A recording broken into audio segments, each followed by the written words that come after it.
හරි. ආයිබෝන් ළමයිනේ. 2025 O level. හරිද? එතකොට මේ වෙද්දී අපි ඔයගලන්ට කරන්න තියෙන විෂය නිර්දේශය බිඳුවේ සිට අන්තිම වෙනකම් මේ ගණිතය කියන විෂයෙන් ඔයගලන්ට ඉවර කරලා තියෙනවා. ඒක ඔයගොල්ලෝ හිටපු කට්ටිය ඔක්කොම දන්නවා.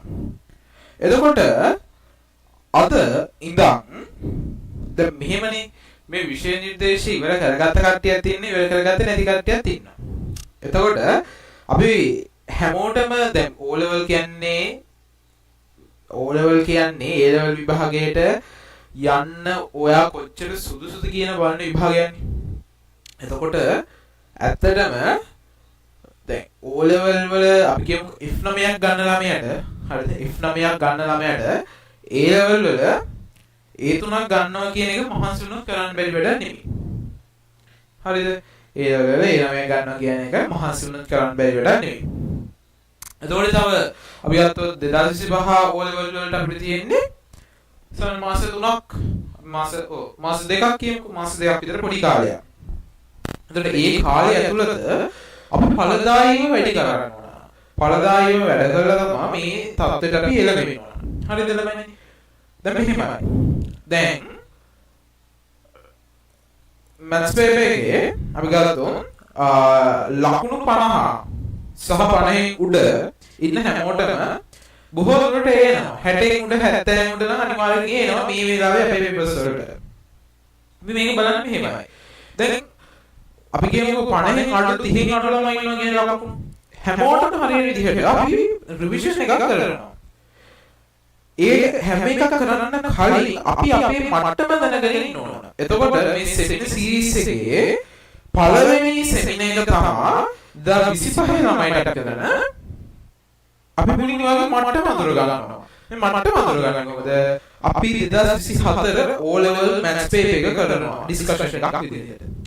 එතකොට ඔයාලට එතනින් දැනගන්න පුළුවන් මගේ මට්ටම මේකයි. මම මේ වෙදී ඉන්නේ S මට්ටමේ. මම මේ වෙදී ඉන්නේ B මට්ටමේ. මට්ටමකට එතනදී දැනගන්න පුළුවන්. ඒ මට්ටම දැනගත්තට පස්සේ එතනින් දැන් ඔයාලට වැඩ කරගෙන යන්න පුළුවන්.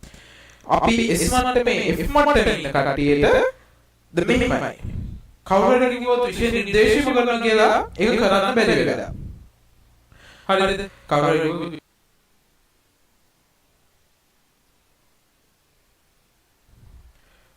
කිව්වොත් විෂය නිර්දේශය කරනවා කියලා ඒක කරන්න බැරි වෙලා. එහෙම කරන්න බෑ. හරිද? අවුරුදු 10 හරියට 6 වසරේ ඉගෙන ගන්න දේවල් වලින් තමයි 11 වසරේ තහන්නේ. ඒතර අපි කියතර 10 වසරේ ඉගෙන අවුරුදු දෙකක් ඉගෙන ගන්න ඒවා මාස දෙකකින් ඉවර කරන්න බෑ. එහෙනම් මුල අවුරුදු දෙකක් පපන් කියන්නේ නැහැ. එතකොට අපි මේක කරන්නේ පේපරේට ඕන ටික. පාඩමේ පේපරේට ඕන ටික. ඒක ඇත්තටම හොඳ වැඩක් නෙමෙයි. ඒක නරක වැඩක්. හැබැයි මේ වෙලාවේදී අපිට මේක කරන්න කෙරුවොත් පේපරේට කොට දාගන්න පුළුවන්.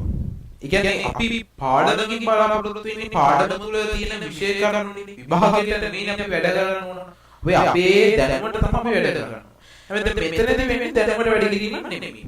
අපි කොහොම හරි ඔය විෂය කරුණ මේ විෂය කරුණේ කොහොම හරි O level paper එක ගාන හදා ගන්න විදිහට තමයි බලන්න. අපි ගත්තොත් O level paper එක maths paper එක අපි ගත්තොත් first part එකේ part A සහ part B තියෙනවනේ.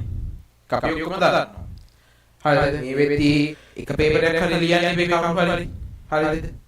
second part එකේ තියෙනවා part A සහ part B කියලා.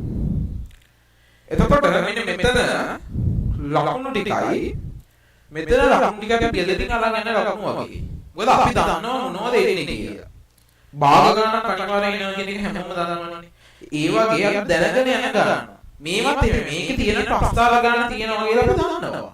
එතකොට අපි ප්‍රස්තාර ගන්න ලෑස්ති. මොකද මෙතනින් ගණන් 5යි. හරිද? විගතොත් මෙතනින් ගණන් 5යි, මෙතනින් ගණන් 5යි. හරිද? සම්පූර්ණ ගණන් 10ක්. සෙකන්ඩ් ෆස්ට් පාර්ට් එකේ. එතකොට අපි මෙතනින් මේ ගණන් ටිකයි මෙතනින් තියෙන ගණන් 5ටයි ගණන් 4ටයි මෙන්න මෙතන ගණන් 12ක් තියෙනවානේ 12න් 10යි කරන්න ඕන. 12 10කට ඇත්තටම මේක ලොකුයිනේ. හැබැයි ඉම්මන්ට කරගෙන යන්න පුළුවන්. ඒ කියන්නේ පැය දෙකකට හරිය විදිය ඒ දෙන කාලයට හරිය විදියට තමයි මේ පේපර් එක හැදෙන්නේ. එතකොට ඔයගොල්ලෝ කොහොමද බය වෙන්න ඕනේ නැහැ. මේක මට පුළුවන් වෙයිද බැරි වෙයිද කියන එක.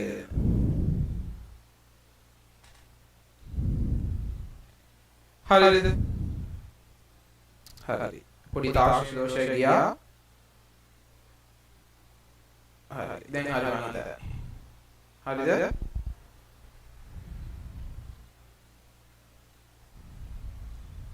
දැන් මේ වැස්සත් එක්ක තමයි මේ කතන්දර වෙන්නේ. හරිද? මම හිතනවා දැන් හැමෝම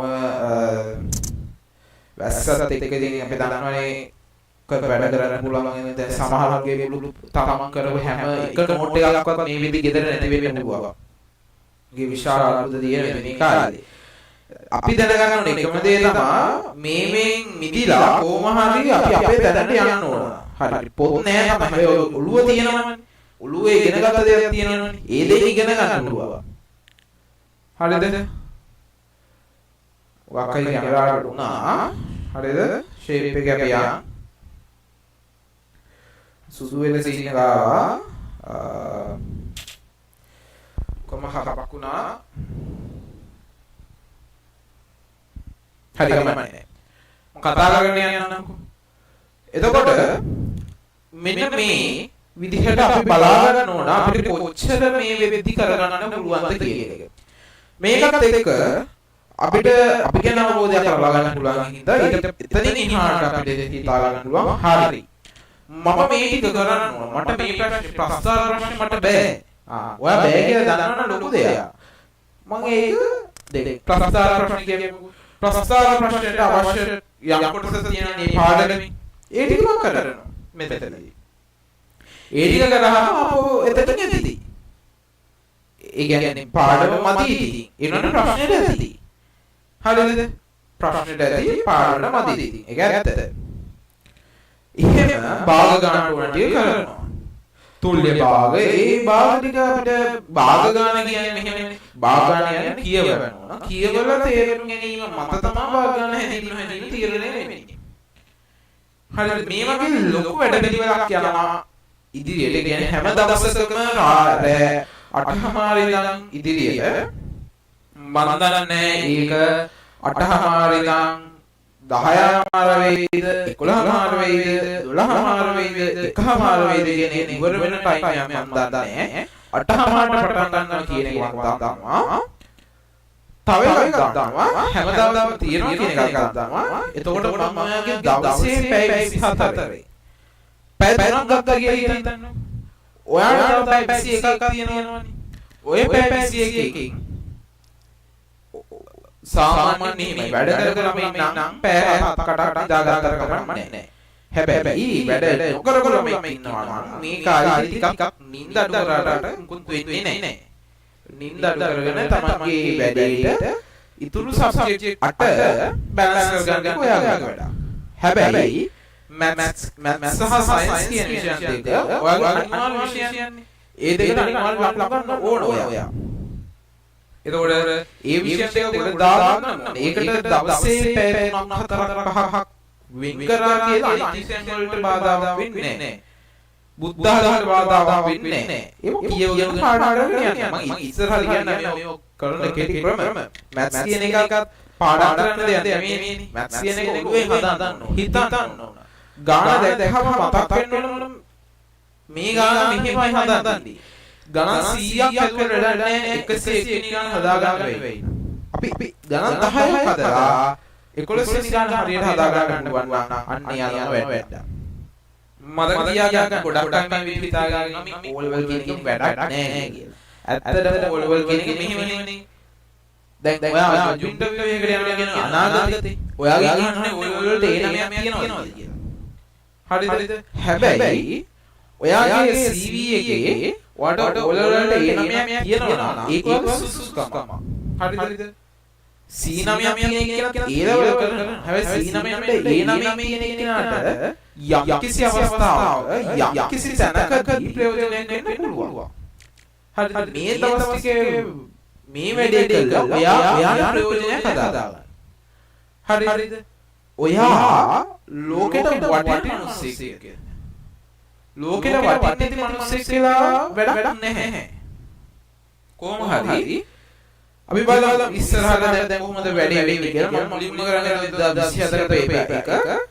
එතනින් ඉස්සරහට නොනවත්තා වැඩේ යනවා. හැමෝම ඒත් එක්ක සම්බන්ධ වෙලා ඉන්න හැමෝටම ජය ප්‍රාර්ථනා කරනවා. ඉදිරි විභාගයට සුපිරි ඒකක් ගන්න. සුපිරි ඒකක් නෙමෙයි සුපිරි ඒ 9ක් ගන්න. සියලු දේවතාවුන් වහන්සේලා පිටසන ප්‍රාර්ථනා කරනවා හැම ළමයෙක්ටම මේ කාලේ කට්ට කෑවුන් ඔයාට වගේ ජීවිත කාලේ සැපේ ඉන්න හරිද? හැබැයි ඒක යන්නේ මේ කාලේ වැඩ අඩුවෙන් කළා ෆේල් වෙලා ජීවිත ගන්න පින්දිනවා කියන එක කියන්නේ නැහැ. ගොඩක් රටට පින්දින්න වෙනවා. හැබැයි දුක් විඳින්න වෙන අවස්ථා ගොඩක් තියෙනවා. අපි කතා කරමු ඉස්සරහට. මොනවද මේවා කියලා? මොනවද වඩේ අනුලම් පහත්? කොහොමද මේ වැඩේ කරන්නේ? කොහොමද හරියට පාඩම් කරන්නේ? ෂෝට් නෝට් එක කොහොමද හදාගන්නේ? ගණන් වලට කොහොමද අපි මුණ දෙන්නේ? මේ ඔක්කොමයි බලන්න. හරිද? එහෙනම් ආයෙත් අපි ඊළඟ 24 ඕල්